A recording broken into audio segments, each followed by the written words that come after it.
Well, speaking of war criminals, did you think we forgot about this guy, George W. Bush? I can't believe that this actually happened. This actually happened. Like, this is something I think we've been waiting for, a lot of us who called him out and thought that he was a war criminal for many, many years for the Iraq War.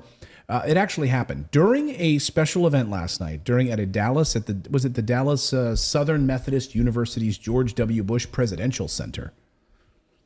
That's an institute I'd like to be a part of.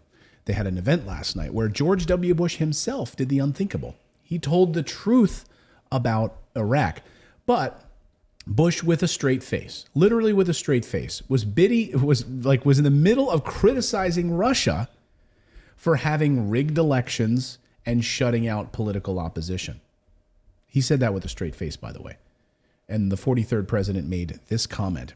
This was an unbelievable moment from the 43rd president of the United States.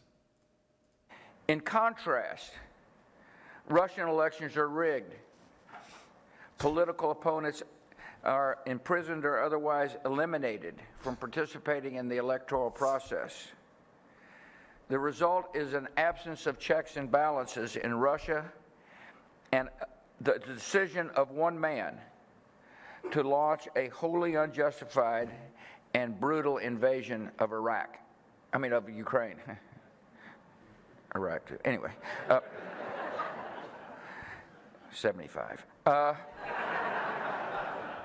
No, sir, you're reading from your... I'm the... I mean, and he he's literally like, said that out how'd loud. my journal get in here?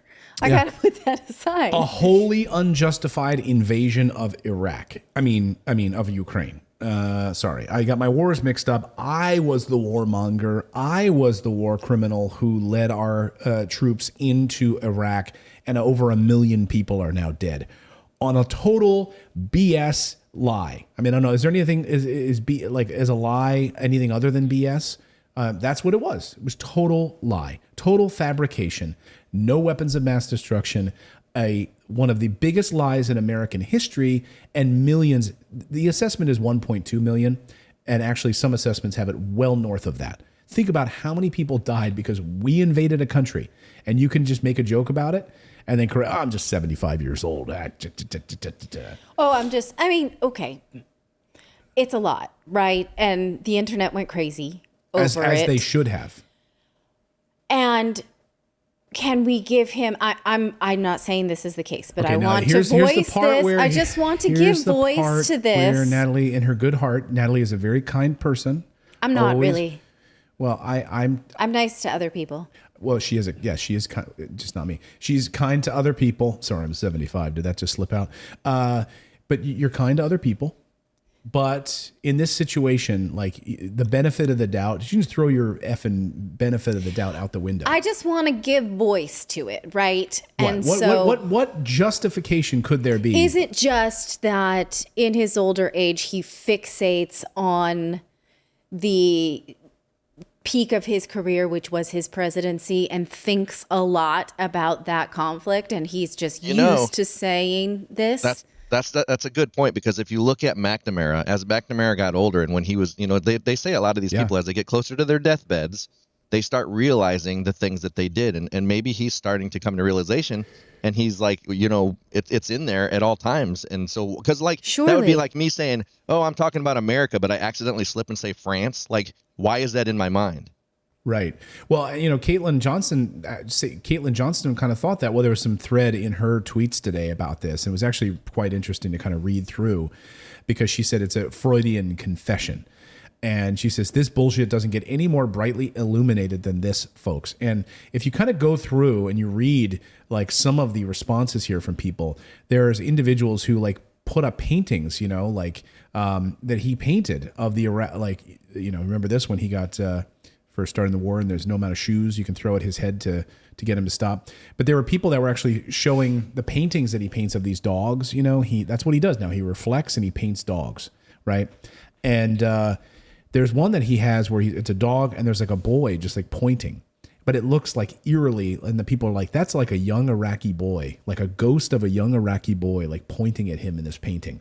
And so you might be right. Like this idea that 75 years old, my greatest legacy is that I'm a war criminal.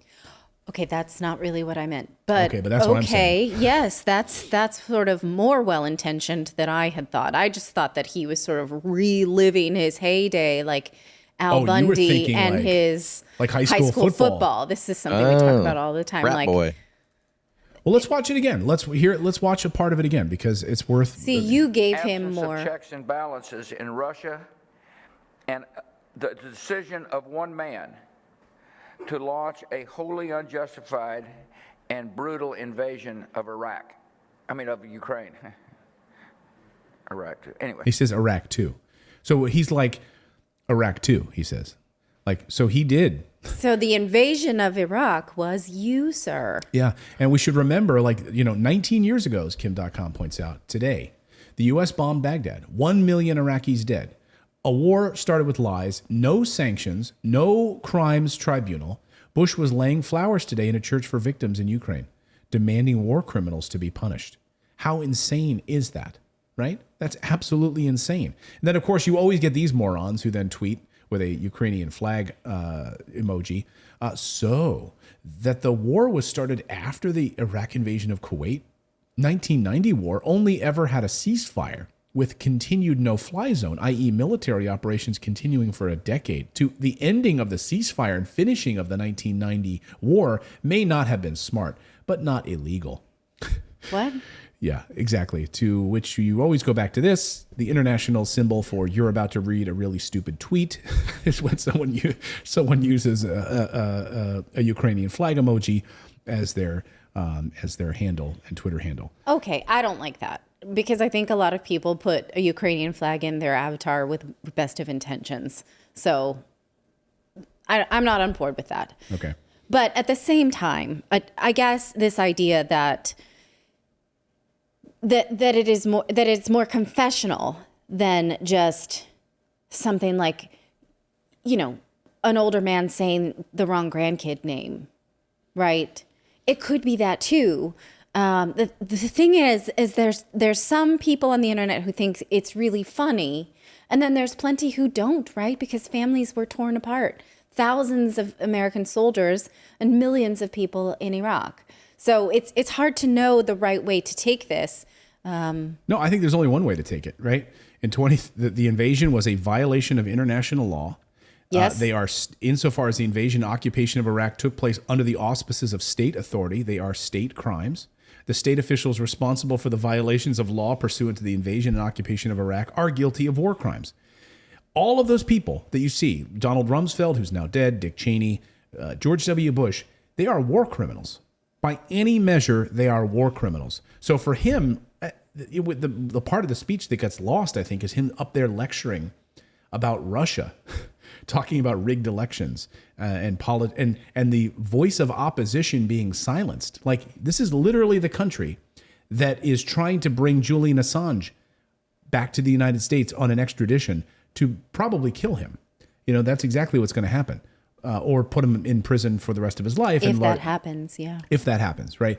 This is the hypocrisy of these guys. From the moment this happened back in 2003 and earlier, like, I was an ardent, this is what got me into politics in a larger way, like going to events and activism stuff, because what was happening with this war was happening right in real time in front of our faces, an absolute lie. And we all knew it. You had people like Scott Ritter who were saying, hey, there's no weapons there.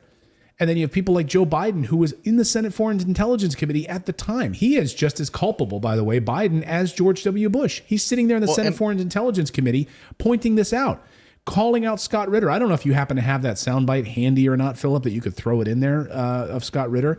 But I can find it real quick. He's sitting there literally in front of Joe Biden, Senate Foreign Intelligence Committee, telling him about his findings, and Joe Biden is dressing him down. Saying that there are no weapons of mass destruction. Yeah, it doesn't matter. It's above your pay grade, Scott. Go get them. And by the way, Scott and the boys say air power's not enough. Like I said, they get paid more than you. Their job's a hell of a lot more complicated than yours. They may have made the wrong decision, and you brought it to light. We should address it. We should say straight up where we are, and we should do it. And for that, I thank you. But it's above your pay grade. Well, that was extremely condescending. Yeah, that's exactly what they do. So there you go. Let us know. Do you think that this was a Freudian confession, and in his old age, he's coming to terms with that, and he's going to maybe give up a big speech here soon? Maybe he'll get up and have a big speech where he says, all war is wrong. What I did in Iraq was wrong, and we should never do it again. Maybe sort of like Dwight D. Eisenhower, in the latter years of his presidency, saying, hey, you could literally build a school for this one bomber that we have. 3 schools you could build with all of these missiles that we have. We could literally pave roads with this thing over here, this aircraft that we just built. Like, that's what Dwight D. Eisenhower spent the latter part of his presidency talking about. He was the Allied Supreme Commander on D-Day, going in to rid Northern Europe of Nazis.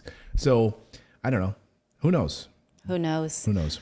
Thank you so much for subscribing to our channel. We've been banned, we've been blocked, we've been censored. That's why we started our own website, to stay connected with you for free. That's right. So head on over to redacted.inc and make sure you're connected with us. You can sign up again at redacted.inc, not .com.